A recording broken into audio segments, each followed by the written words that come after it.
Hello, fellow Movie Crusaders, and welcome to the latest episode of the Weekend Crusaders. My name's Sean Wasserkrug, and of course, with me, as always, is Brian Michaels.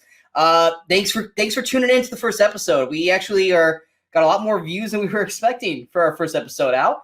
I guess it's all. It's the appeal of me. Sorry, it really is. Actually, it wasn't because of Brian. It was because of the love for Daybreakers. And that is why everyone tuned in. Or the love of Leprechaun. Who knows? It could have been Leprechaun too. But yes, we are on episode 2. We are so happy to bring you the movies that we were talking about today. This was a weird one for us because there were movies that we were excited about, and then we watched them. We're like, these movies aren't as good as I remember they used to be. So it's definitely going to be a fun episode. Brian, how are you doing so far? I'm doing good. I mean, like I said, I just like any opportunity to come talk about movies. This week, it's still January, so still a little rough digging for some movies to talk about. But we managed to find a few. Yeah, we found a few that are personal favorites of ours that are maybe not liked by the other person, but they're still favorites to us nonetheless. And then we found ones that we equally hate, which is why it's part of our stinkers. But yes, like Brian said, it is January, so the movies are still kind of. There's some hidden gems in there, and then there's some we're like, well, I guess we'll just talk about this movie. So we're actually going to start off with our feature film again this week because we want to start off on a high note because this is a movie that is, I feel, actually, let's just go ahead and say it because last time I just spoke too much about the movie beforehand, and we just kept going. Our feature film is actually going to be the 1999, and I'm going to call it a fucking football classic because I think it is, and that is Varsity Blues. Basically MTV's version of a sports film. Yeah. And Varsity Blues came out January 15th, 1999, had a weekend opening of $15.2 million and finished number 1 in the box office. I think it's the first film so far for Weekend Crusaders we actually had a number 1 weekender, which we have a couple. We have a few of those in this episode. But it finished number 1 in the box office weekend, and it stayed at number 1 for its first 2 weeks. Finished its box office at $54.29 million, had 52.89 domestic, and only made $1.4 million internationally because I guess international people don't like football. But yeah, this is a movie that I think a lot of people really, really enjoy, but they don't want to admit it because it's not necessarily a good movie. I mean, it's so MTV 1999. Absolutely. But it's so good. I love it. Like, I love the cast. James Vanderbeek. Paul Walker pre-Fast and Furious, so he was still kind of like pretty boy, like teenage, like young romance films. Freaking Scott Conn. I love Tweener. I love Tweener in this movie. John Boy playing the perfect villain. And then of course Billy Bob. Billy Bob played by Ron Lester, who so good at playing Billy Bob that they actually brought him in to play himself basically again for not another teen movie because you couldn't find anyone else. Yeah, they couldn't find another person to do it. They're like, we're just gonna bring him back in. But personally, I love this movie. I was watching this today before the show, and I was quoting this movie like crazy. Like every time they had a line come in, I knew it ahead of time. I just love the MTV-ness of it all, and I think yes, are the accents incredibly bad? Like, I don't want your life. And that's the line everybody knows. Or Ali Leiter's like, we were gonna leave. He lost his guy in Florida State. It's like, oh my god. And honestly, the worst part about the movie for me is the parents. They're so like dialed up to an 11 on the just obnoxious scale. But I actually like the football. I think the football in it's really good. And I like the young cast. I think the cast is great. Whether it's the penis conversation in school, which I still think is one of the funniest scenes, or the strip club, which is another great scene, or just any of the football scenes. And also one of my favorite uses of Thunderstruck in a movie is in this film. But Brian, what are your thoughts on Varsity Blues? It's weird because when I saw the movie, I was kind of the perfect age for it. I was in my 20s, and it was absolutely MTV version of a football film.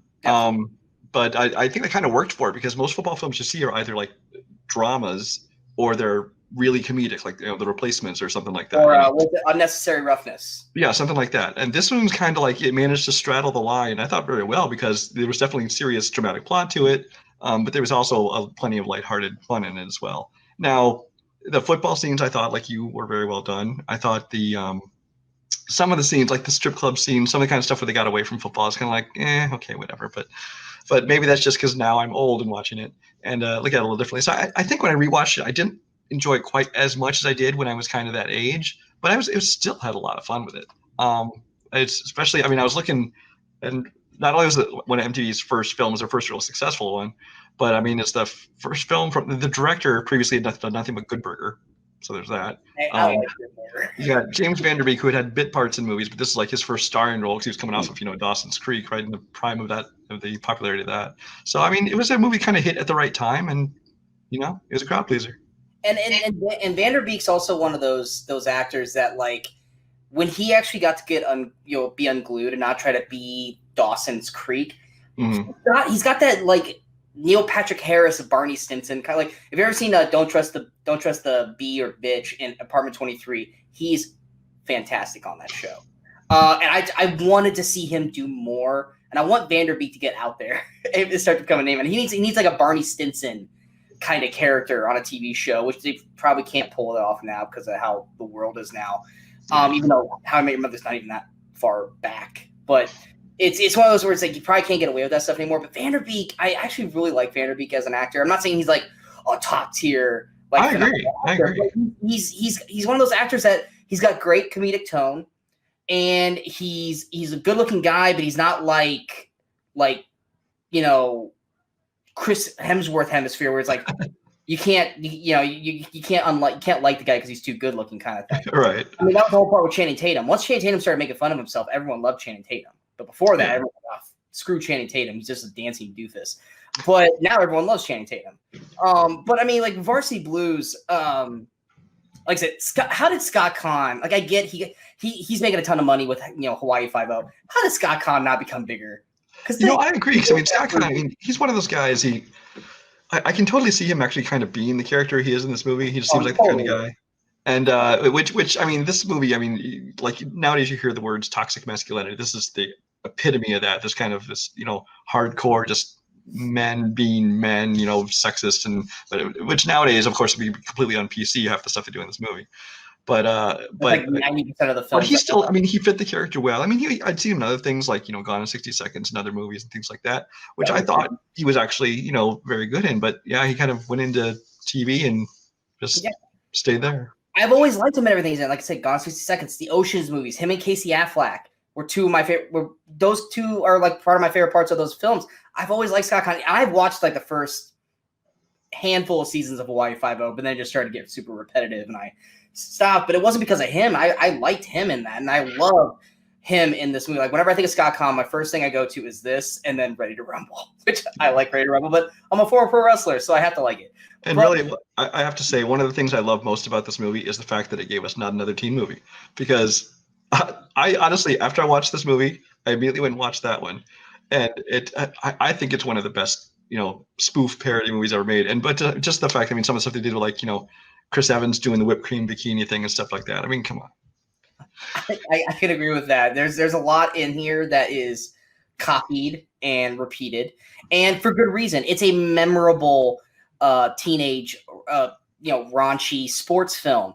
And I think that a lot of people want to bash it now.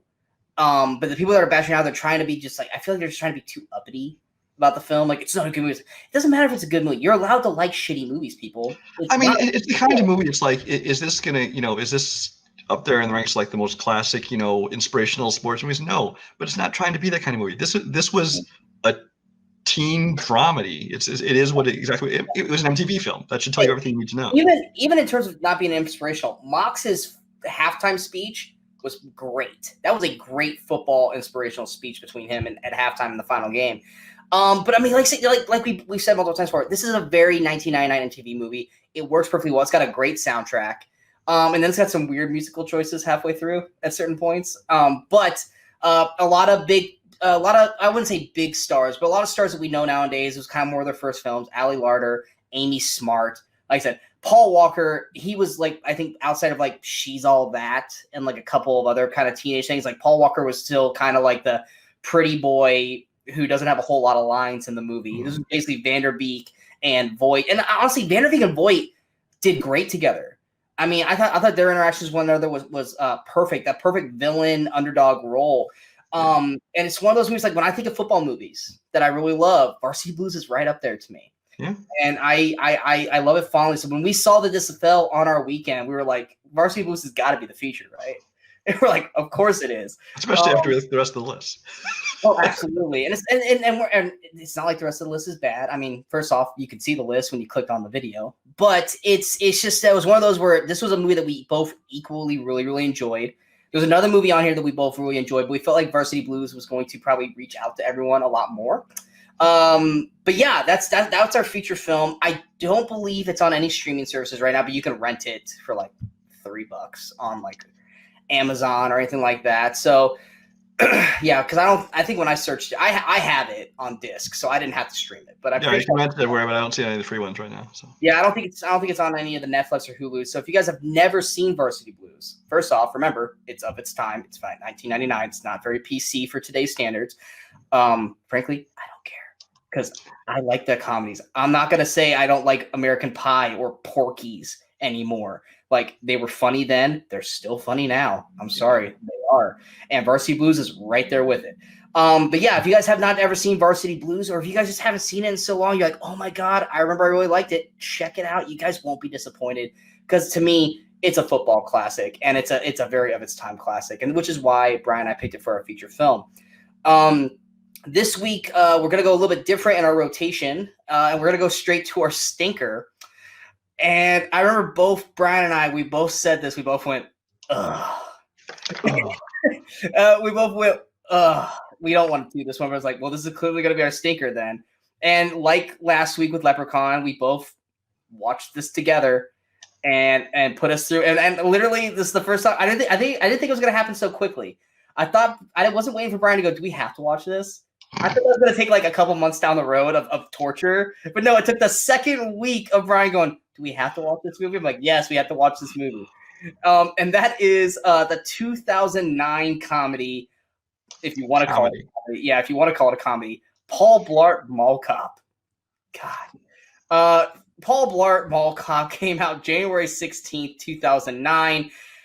Oh, these numbers make me sad.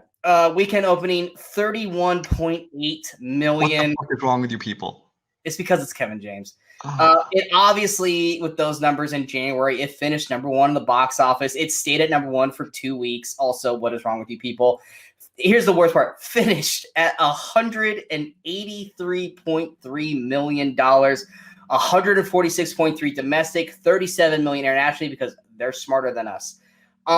Look, we're probably already ticking off some people right away because we're already just verbally ripping this movie apart. I don't care either. Before Paul Blart, I actually like Kevin James. My best friend and I, we both love King of Queens. We like him, and he's a funny dude. He's a really funny dude. Problem is and also, if you guys haven't seen it yet, and most people haven't, last year, Becky, 2020's Becky, check that movie out to see a phenomenal performance from Kevin James because he killed it in that film. But I feel like Paul Blart was like the downfall of Kevin James. It's when he started to go into his, I can just make Adam Sandler money and just put out lazy comedies after lazy comedies like Zookeeper. Here Comes the Boom, I was actually kind of okay with. Paul Blart 2, first off. And then he basically just started doing Adam Sandler films. Like, I'll just throw my buddies in. We'll make a stupid comedy. People are going to come see it, and I'm going to become rich. Screw people actually liking my movies.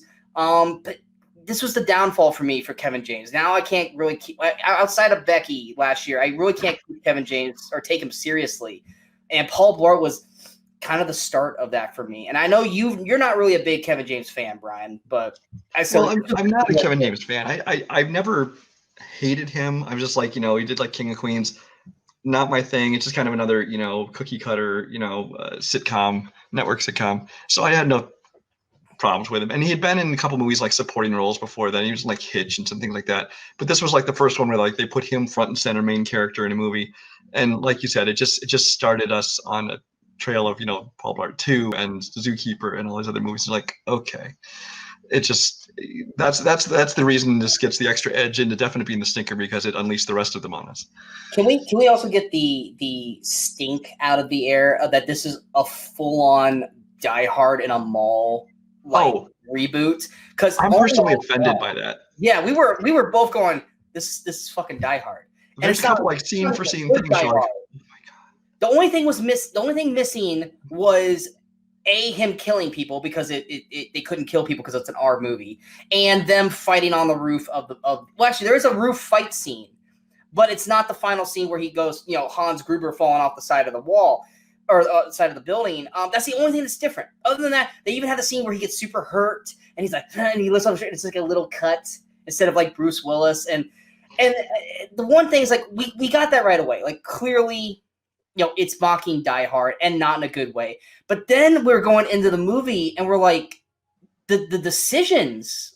Every moment of this movie is just nonsensical. But you and I are both sitting there through the whole movie going, why didn't they just do that? Why couldn't they just do that? Why are they doing it? It's just like, now I understand it's a comedy and you think we're overanalyzing it, but when it takes you out of the movie because something's just so blatantly stupid, you're like, okay.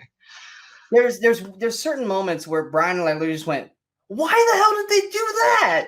Like, there's no point for that. Like, or wait, the door's been open the entirety of time? Yeah, the doors to the mall were unlocked, and the cops are all standing outside just waiting to find out what's going on. I get it. They don't want to bum rush into the mall because there's hostages. But you know what? It's a mall. They can get into multiple entrances and sneak in. Like you said, one person in one by one. Although apparently we found out later they weren't even watching the back door of the mall. So no, because Kevin James' daughter just goes in the back door. Doesn't notice there's cop cars anywhere, so they must have been not even in the area. Halfway through the whole freaking robbery, his daughter just walks into the mall. No one sees her, and she just becomes another hostage. It's like, who's watching the back doors of this mall? And then at one point they blow up the outside of a restaurant that is effectively opens up the mall. And the cops then still don't go in. Like, the SWAT, it's like, oh god, it's so dumb. And then all of a sudden, like, halfway through the film, like, he's playing a doofus the entire film, and not in terms of like he's an idiot, but like he's incapable of being a threat to really anybody. And then all of a sudden, like, halfway through the film, he all of a sudden starts becoming a Rambo badass. And it's like, it's because I get it. The plot dictates we need to get this thing moving around, and we got to start having to knock people out. But even the people he starts knocking out, like, dude, you're not knocked out for like 8 hours. You're going to get back up in like 5-10 minutes. And like the people are just out. And he's not doing a good job of securing them and keeping them like tied down or anything.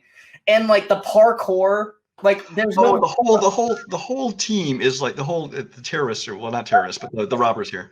It's like extreme sports. It's like they're riding skateboards and I think one of them was on a bike, and then they had somebody doing parkour the whole time. And it wasn't even like they had to get somewhere really fast. It's just like, let's just do parkour or ride our skateboard for no reason whatsoever. We've seen movies where parkour comes into play, and it's like, okay, it was necessary. Kingsman, hell, the Fast and Furious movies. It's like it was necessary for them to do this parkour stunt because they had to get from point A to point B, and they couldn't get there any other way, or that was the quickest way to do it. In this one, they're doing backflips with their bikes off of ramps. I was like, if you fuck that up, you're out.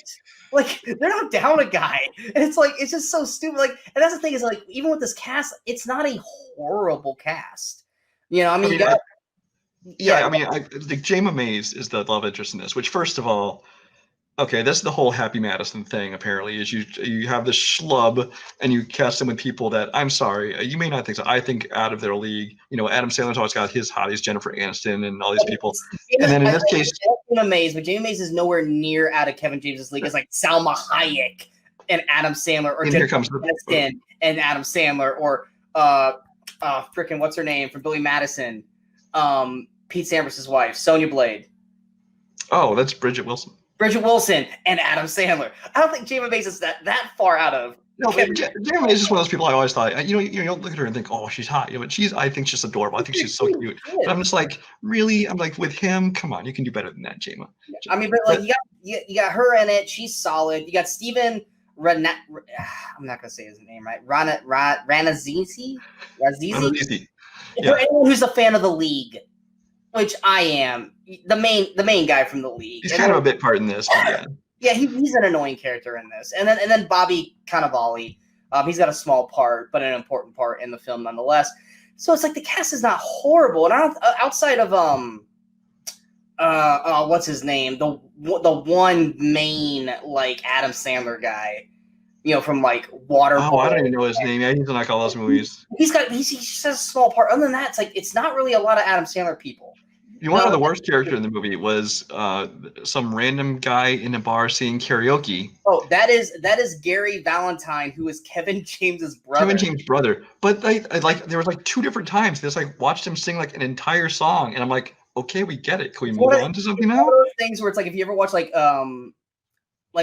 I don't know if you ever watched Buffy, the show, not the movie. Whenever they had like this coffee house kind of thing, and then they would always have like a band of the week. And it was always like they were trying to introduce the band to the world. So like they would perform and they would really. It's probably because they put like a CD soundtrack of Buffy. So they're like, oh, here's a band that's on it or something. Yeah, exactly. But there's no purpose to this. It wasn't like singing a little bit of the song and went to the scene and he's in the background. Yeah. No, they like watched him perform an entire song. Well, and I'm like, it was literally because they wanted Kevin James was throwing a bone to his brother. He's like, hey, let's get you 2 big scenes in this movie. We're just going to have you sing some hardcore karaoke and we're going to focus on you. You have no bearing through the rest of this film at all. But we're going to make sure you're front and center for these 2 scenes because you're my brother. Yeah. I mean, good bro, Kevin, but God, it does not make it a good movie. And then the nerve that they decided to make this a fucking sequel.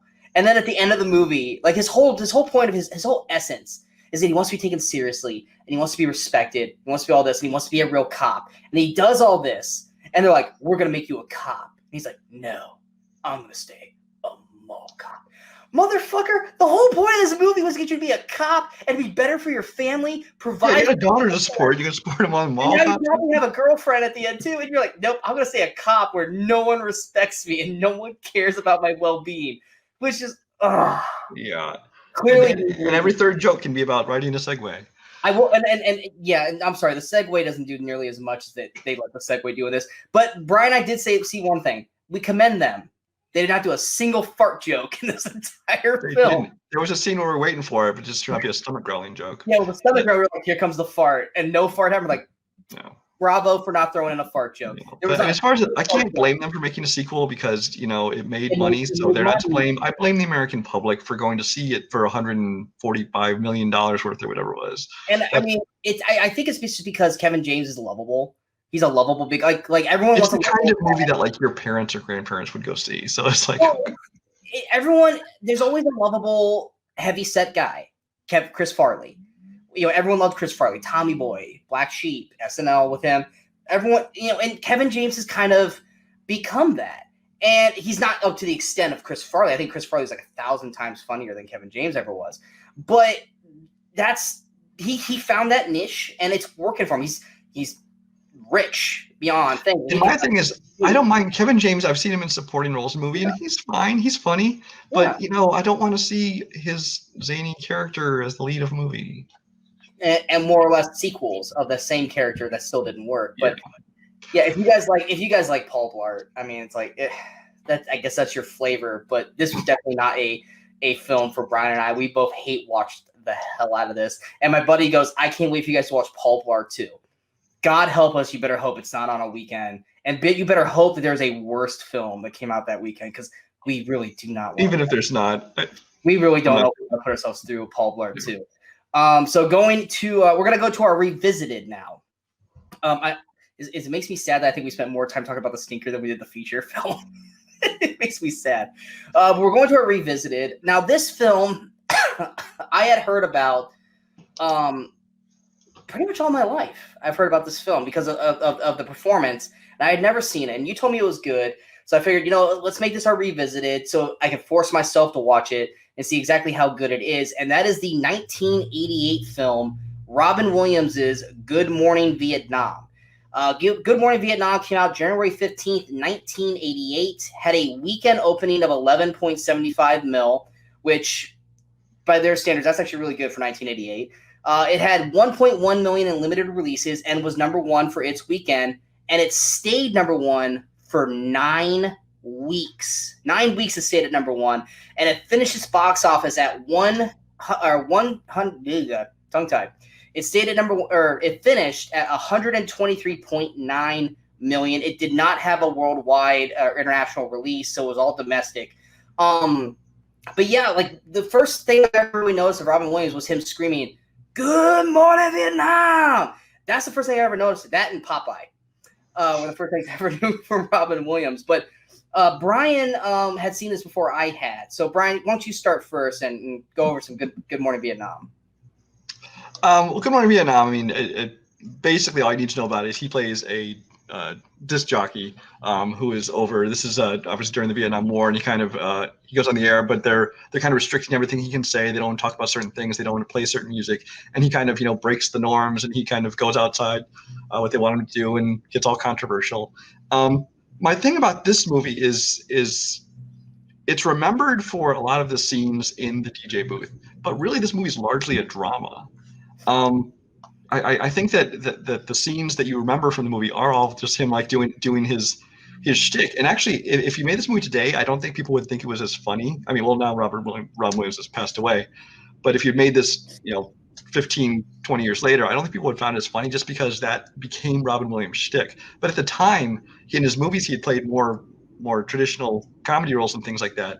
But outside of his stand-up, he hadn't kind of done this kind of thing. But now, after this movie, he did Aladdin, and then from then on, it kind of became his shtick, all the different voices, and they're like, quick rapid-fire jokes and things like that.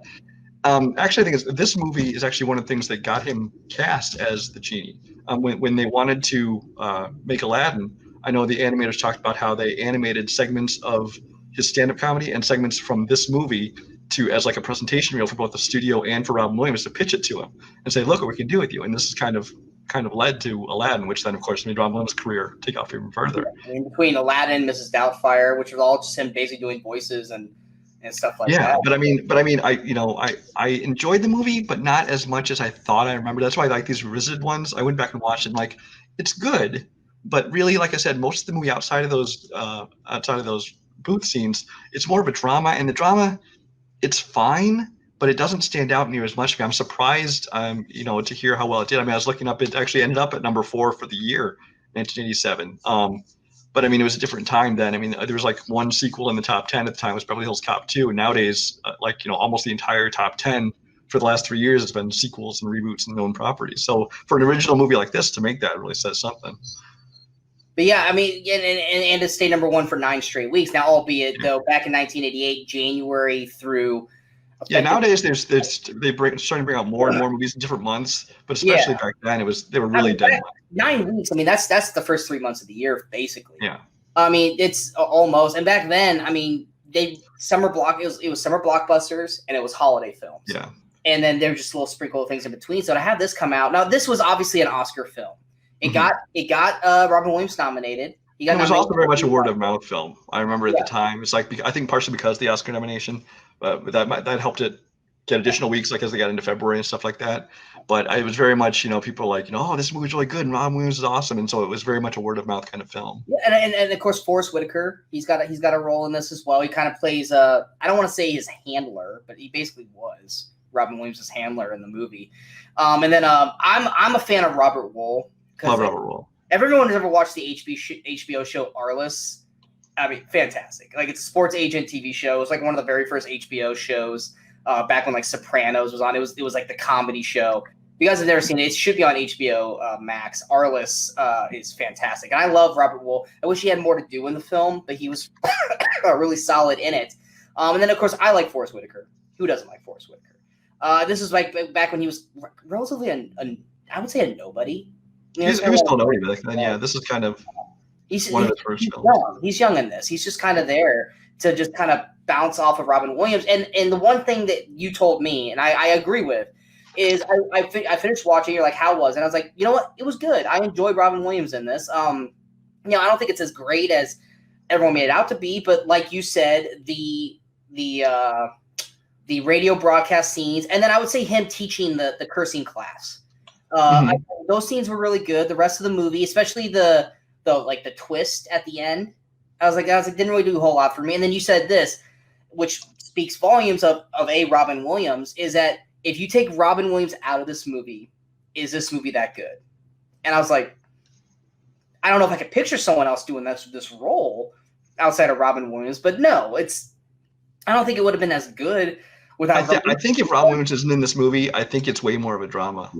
I think that they don't focus so much on there wouldn't be the comedy in the booth. It'd be more him just like playing the music and broadcasting the news he's not supposed to, things like that. And I don't think it would be a comedy. But I mean, I was actually looking when I was researching this. Robin Williams actually is the reason this got developed into a movie. It was originally pitched as a TV series on this guy's life, and Robin Williams got a hold of it and got it developed as a movie. So I thought that was interesting. Although it was almost directed by the director of Revenge of the Nerds, though. I don't know if I would have liked that. Yeah, that are different. And this is also one of those rare Vietnam War films that really had no war scenes. The war was just kind of the backdrop, yeah. I mean, there were some scenes of yeah. Yeah, this is all about just kind of like keeping up, like initially he's brought in just to keep the soldiers up to date with everything going on and keeping them kind of just, I don't want to say like mundane and solid, but he comes in and he perks everyone up. He makes them laugh. He makes them he does something where it's like, everything's such dire and death and stuff. And he goes in and he kind of just brightens up everyone's life around there listening to for that 1 hour of the day that he's on, which makes him an icon over there. And they show like these trucks full of soldiers about to go off into war, and he just pulls over and stands in the middle of these guys and just entertains them for 5 minutes, and that just lifts their spirits. Yeah, they're effectively going to their death, but they're on their way to their death, smiling and laughing because of what I think it's what Adrian is doing for them, and he didn't have to do that. But that's also kind of the beauty of Robin Williams, because I could see Robin Williams personally just doing that. Like, that's one of those things. It's like with this film, yes, he's playing Adrian, but I saw what's that? He's just playing Robin. He's just Robin Williams. Like everything that we saw in this movie, I didn't see him playing a character. I saw him just playing himself, and I appreciate that. And all it did was just make me miss Robin Williams more and more, because he was one of my favorite comedians growing up as a kid, and it just made me sad, because it's like, man, we just didn't really appreciate him as much as we should have appreciated. Like, we all loved him, but I don't think we appreciated him as much as we could have until after he left. And this was one of those films where, and albeit I admit there's probably a good chunk of Robin Williams movies out there that I probably still need to see. Probably more of his serious ones that I haven't. But Good Morning Vietnam, I think, was like one of his comedies, like one of his comedies that I hadn't seen, and now I finally got to see it. And I don't know what 1987's films really looked like for Oscar nominations. I don't know if it was necessarily an Oscar nominated role per se, but it's Robin Williams doing what Robin Williams does best, making you laugh, making you smile, and just making you feel good. So for anyone who hasn't seen Good Morning Vietnam, you just want to see I don't want to say a funny take on the Vietnam War, because that's definitely not what this is, but basically a lighter side to the Vietnam War, or someone who's trying to turn darkness into light. Good Morning Vietnam definitely does that. If you're a fan of Robin Williams and you have not seen this, what it was a breakout role for him in terms of opening up his comedic value to Hollywood. Definitely you should check this out. Is it on any of the streaming? Let me check. I don't think it is. I'm trying to remember. You know what? It's not, because I remember because I wanted to rewatch it for this. I ended up having to order get the Blu-ray from Amazon for like $5. So. Yeah, and I rented it off of Prime for like $3, and sadly, we didn't say it on the previous film, but yes, Paul Blart's on Netflix, but don't watch it. Yeah, I know, but we did it for this and the other ones. We got to do it too. But yeah, if you guys have not seen Good Morning Vietnam, I say it's definitely worth a watch just to see Robin Williams in his prime doing what he does best. Now the rest of the film, not so much, but to just go out there and see Robin Williams doing what he does best, you definitely should check it out, because like I said, I did give him an Oscar nomination. We are now going to Brian's pick. Brian's pick. Brian's pick. Brian? Let me just say that I'm going to be happy when we get out of January and kind of these months, because I would love to talk about movies that are great. But in January, it turned out to talk about a lot of movies that just I really enjoy, even though they might not be all that good. This week is no different. This week is the 2004, I think, classic Torque. Give me the stats on Torque. Go ahead. Yeah, Torque came out January 16th, 2004. Had a weekend opening of 9.9 million, way more than it deserves. Finished fourth in the weekend. Was behind Along Came Polly, which also came out this weekend. which I almost picked for the show, but we didn't do it. Big Fish, which is what we talked about last week. And once again, Lord of the Rings, Return of the King in its 5th week. And then Torque came after that. It finished at 46.5 million, 21.2 domestic, 25.3 international. So it made more money overseas than it did in the US. But yes, I'm gonna let Brian take this. Well, I mean, okay, so Torque is okay. The story of Torque is basically if you take Fast and the Furious, except it's on motorcycles, and that's it. That's all you need to know about the movie. I think that's the reason it had the opening weekend it had was just because people were like, oh, look, it's kind of like Fast and the Furious. And it absolutely is. This is a Fast and the Furious clone through and through, although I love the kind of little digs it takes at Fast and Furious throughout the movie. But is it a good movie? I don't think so. Well, okay, so definitely no. I wouldn't defend people that say it's a horrible movie, but this is totally a guilty pleasure of mine. This is nothing else. If you ask me the definition of a guilty pleasure for me, this is it, because I just have so much fun watching this movie. I mean, the dialogue I think is actually not bad. I think there's a lot of fun lines in it. The action is over the top. I mean, the whole movie is dripping with cheese. It's so cheesy. It's got definitely got the 2000s style to it. It's kind of over stylized. But I think the action is actually pretty exciting and well done. The director used to be a busy music video director, and you can tell he's got kind of a lot of that style to it. One thing you have to notice in this movie, if you're a drinking game while you watch this, watch for every time there's a shot showing a character like in a reflection of a mirror, of a window, of a car hood, of a helmet, off of knives, anything else, because this director had an obsession with it, and so like every time you see somebody like a reflection on a knife, it's quite hilarious. Don't make that a drinking game because you'll die. Right, but I mean, I don't think it's a badly made movie. Is it super cheesy? Yes. Is it a Fast and Furious knockoff? Yes. But I have a ton of fun watching it. I remember seeing this when it came out, and I remember going, I didn't like this. And then when Brian's like, Torque, I'm like, seriously? He's like, yeah, seriously, Torque. And I'm like, you're gonna make me watch Torque. I almost prefer to watch Paul Blart. But yes, Brian is right. It is basically Fast and the Furious with motorcycles and no plot. Because I'm like 15. There's a plot. There's a plot like 30 plus minutes into the film. It's like I remember 15 minutes in, I'm like, Brian, I totally don't know what the plot is of this film. I was like, if I had not already seen this movie back in 2004, I wouldn't know what the hell's going on. There's a plot as much as Tokyo Drift, and I'd say this is better than Tokyo Drift. Probably better than Too Fast, Too Furious too. I don't know if I'd go that far. Look, it's got Ice Cube in it. Ice Cube's basically just playing Ice Cube. Is it Martin Henderson? Is that I believe that's the thing, yeah. Yeah. I don't hate him. Honestly, I don't hate any of the characters in this. But let's put it this way. It's so Fast and the Furious that it had to grab a Fast and the Furious actor to be the main villain. But he got promoted to main villain this time. Yeah. Yeah, which is where's his name? I love that he's not even on the main part of Matt Schultz, I believe. He played Vince. Matt Schultz. He plays Vince in Fast and the Furious, and he plays Henry with just like a horrible fucking haircut in this film. It is it's atrocious. And then Jamie Presley is in this, but her whole performance is her just doing this. Yeah, it's her just laying around in like this. It's kind of a goth biker look or something like that. Goth biker, and her whole performance is her just looking sexual and just going.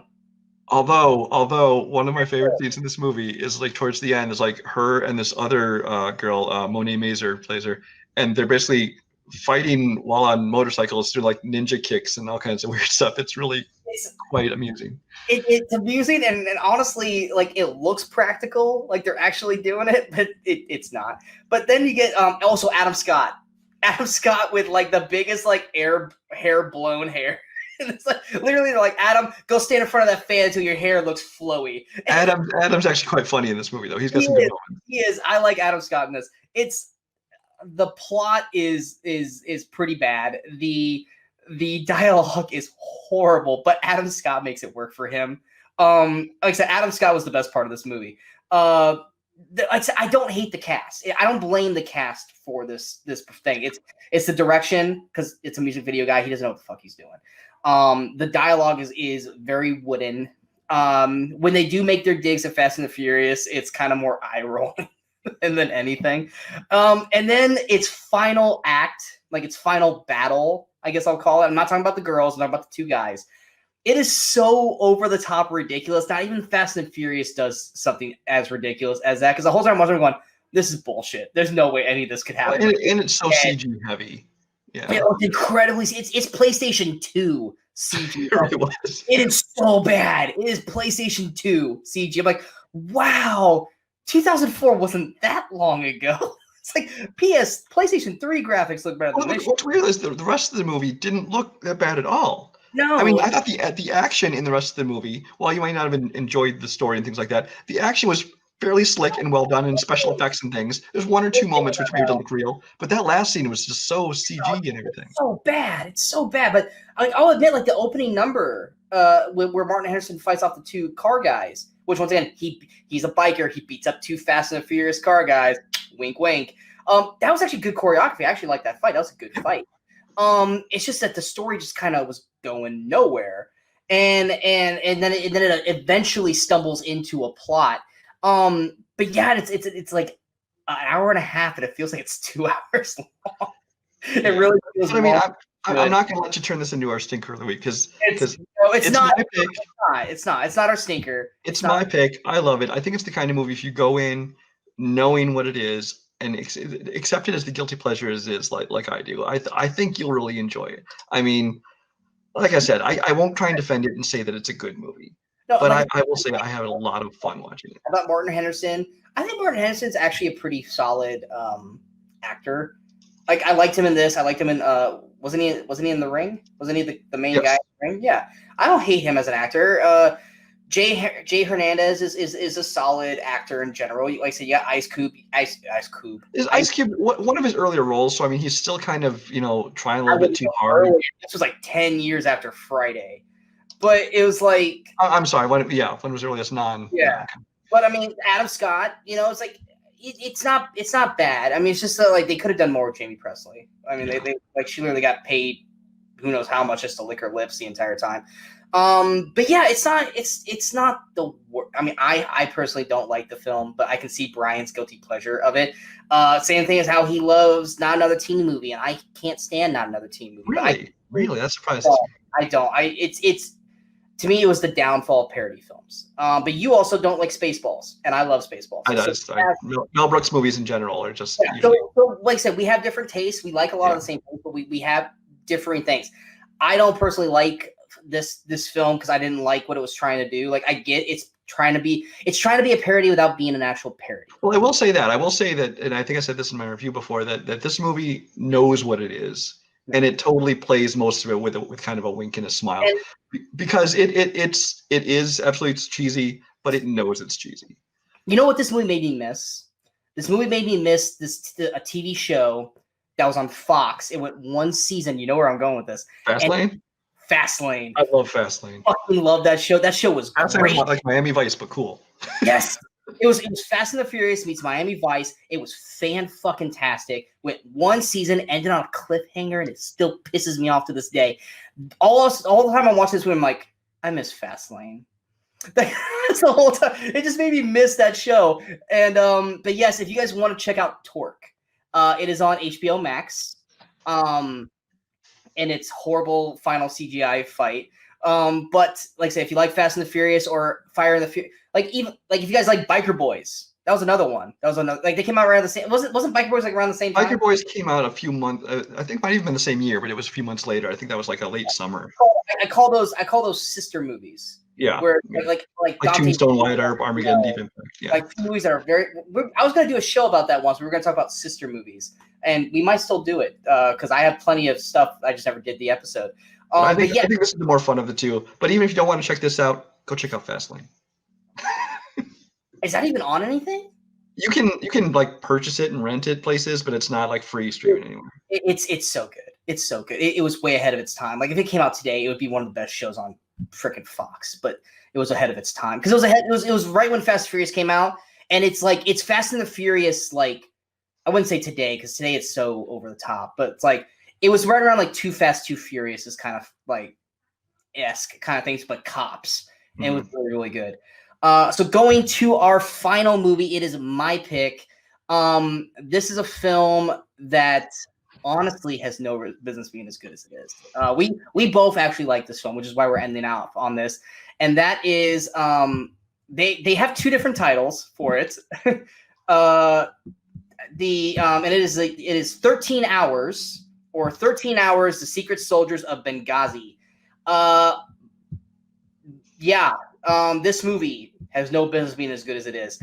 But 13 Hours came out January 15th, 2016, had a weekend opening of 16.19 million, finished number 4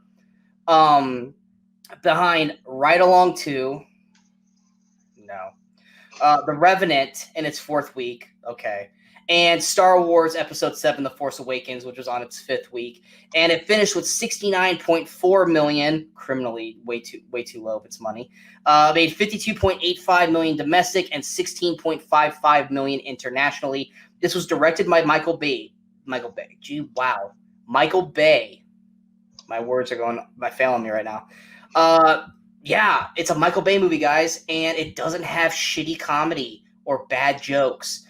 It is Michael Bay at his finest. Fantastic action sequences, great cast.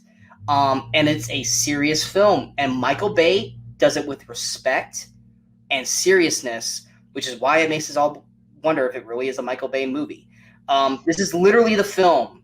I'm going to say, even if it's not, it is. This is what got John Krasinski Jack Ryan. Oh, absolutely. Absolutely. Because we all saw Krasinski as Jim from The Office.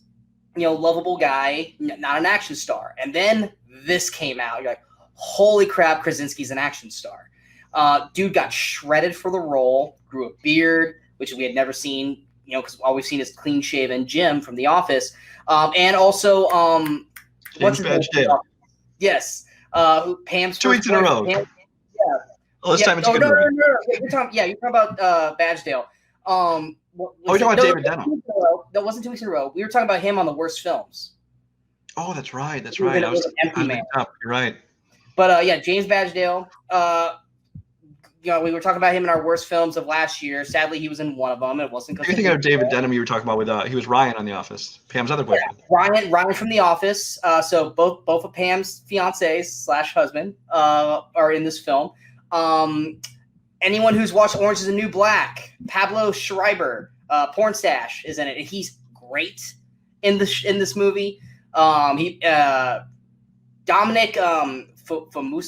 Famusa, I think is his name. He plays Tig. Max Martini, who from The Unit, basically plays the same character from The Unit. From The Unit, great CBS show, war show.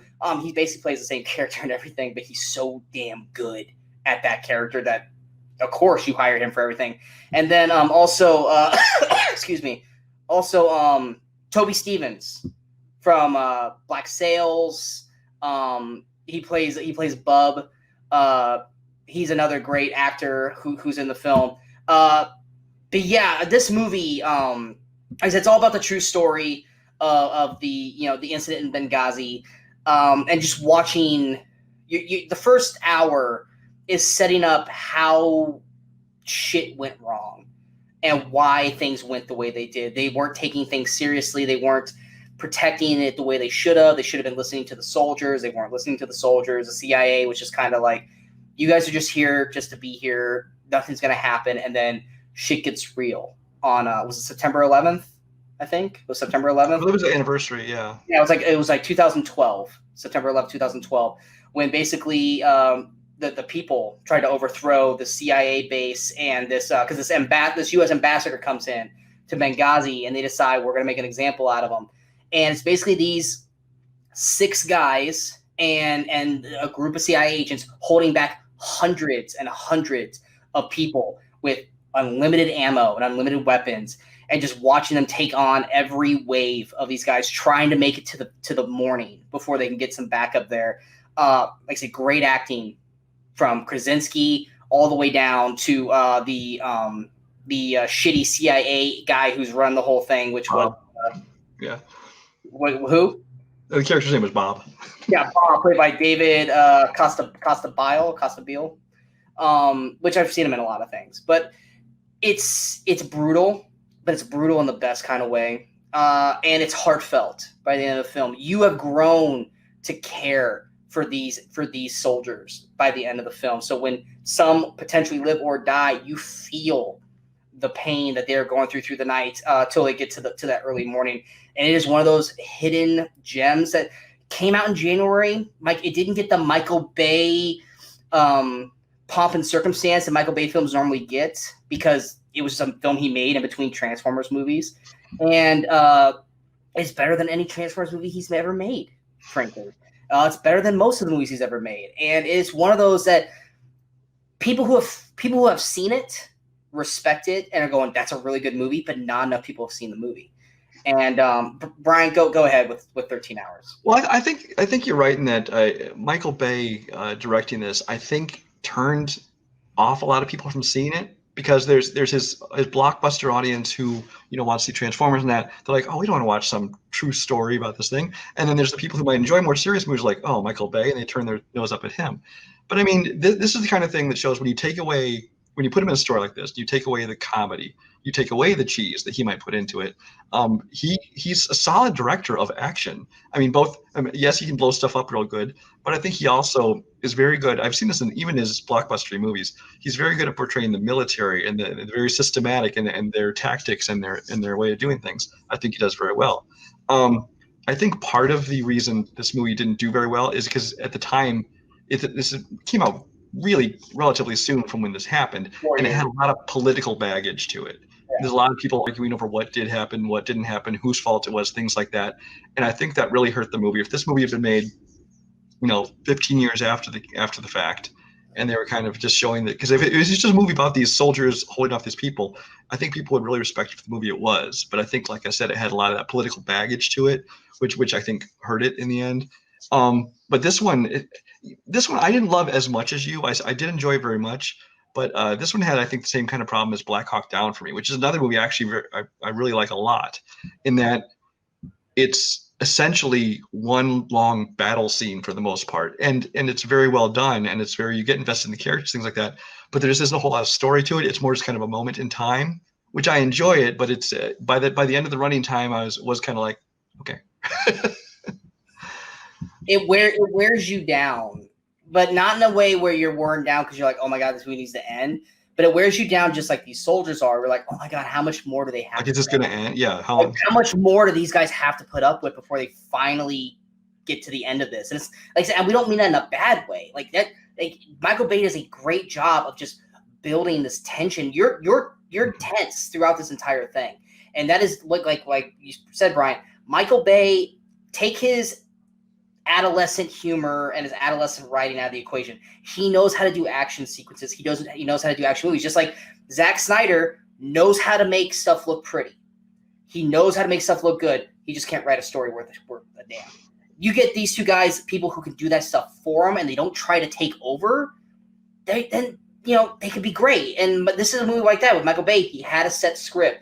He didn't try to glorify pretty up women or anything like that. He didn't try to do let's have a woman get air blown up her skirt so we can see her in lingerie. Or let's have this random douchebag just talk about drugs or fart jokes. Like, we didn't have anything like that. It was straight up, this is a war movie. This is serious. This is real life. This is what happened. And it works perfectly to the point where by the end of the film, when these soldiers are down to their last breath, we're with them on that journey. And it is done incredibly well. And it ends somberly because it's real life. Not everything is a happy ending. Not everything is sunshine and rainbows and stuff like that. And I even liked at the very end when they're showing like the real people, some of them chose to not be seen. Like, they blacked out their faces because they didn't want their real faces to be seen. And this is one of those movies. It's like it's one of those war films that I feel like is greatly appreciated by the people who have seen it, and just underrated in terms of people who haven't seen it, because they hear Michael Bay and immediately go, "Oh." Yeah, I think whatever your reasons for not watching it, if it's because you don't like Michael Bay, just put that aside for a minute. If it's because of the politics of it, put that aside for it, and just watch the story and enjoy it. And I like, and the cast too, like you said, you've already touched on it. But I love the cast of this movie. I think that John Krasinski was great casting, and not just because he got buff. you know, because a lot of them got real buff in this movie. But I thought that he handled the drama very well, which people up to then had really not seen him in anything but The Office, maybe some comedies like I think Leatherheads, you know, things like that. But I mean, this is a movie that kind of showed that he could do drama, and I thought it was great cast of him because by taking this person you know as not a big tough guy, it kind of feels like the everyman kind of soldier just thrown into this major thing. And James Badgedale, freaking amazing. James Badgedale, yeah. He like everyone listens to 13 Hours and they immediately go to Krasinski, which warranted. Krasinski's fantastic, but James Badgedale and Pablo Schreiber. Schreiber, I believe. Yeah, he played the bad guy, the main bad guy in Den of Thieves, which I really like too. Yeah, Den of Thieves, but most people are gonna know him as Porn Stash from Orange Is the New Black.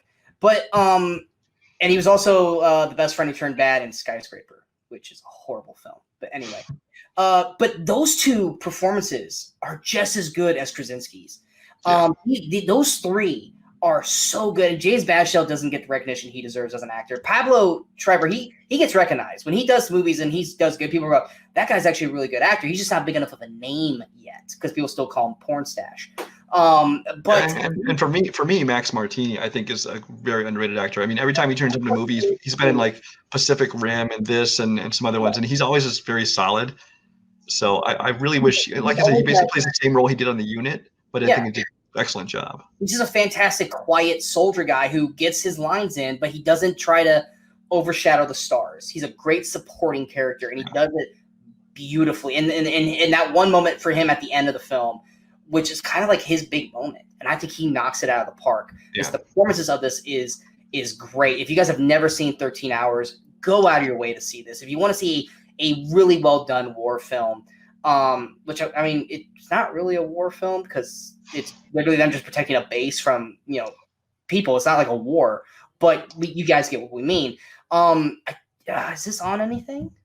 You can watch it on FX now. If your cable has FX, you can watch it on FX now. But otherwise, it's available to rent everywhere.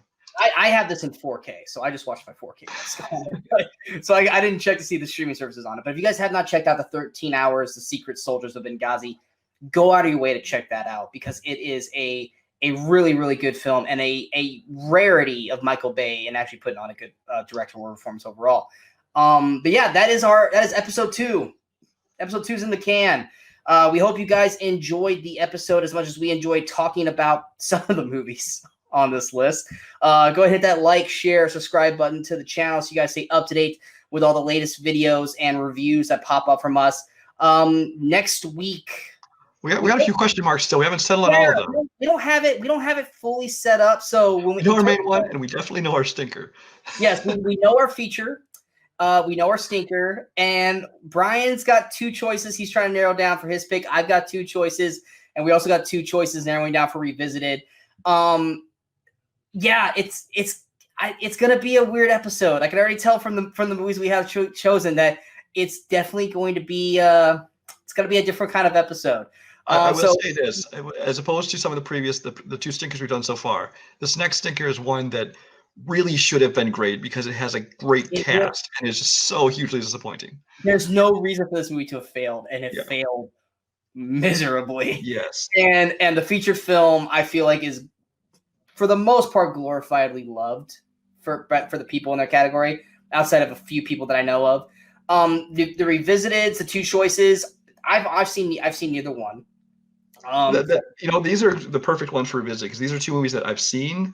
I honestly don't remember much about them, so I kind of want to look back and see, how I feel about them now. Brian's 2 picks. One I saw last year that I liked, but I didn't like as much as a film that came from the same group of people. And the other one, I think I'm going with the first one because after these last 2 weeks, I don't know how much abuse I can take. I might have to go for the other one. Okay. And then my 2 picks, one's lighter, one's more dark. I still haven't figured out which one I want to do yet. But we're not telling you anything. They both came out in the same year, though. I will say that they both came out in the same year. So good luck trying to decipher what these movies are, because good luck. But until next time, I'm Sean Wasserkrug. That is Brian Michaels. We are the Weekend Crusaders. Have a great weekend, and we'll see you next weekend. And until next time, in case we don't see you, good morning, good afternoon, and good night, Movie Crusaders. You're still here? It's over. Go home.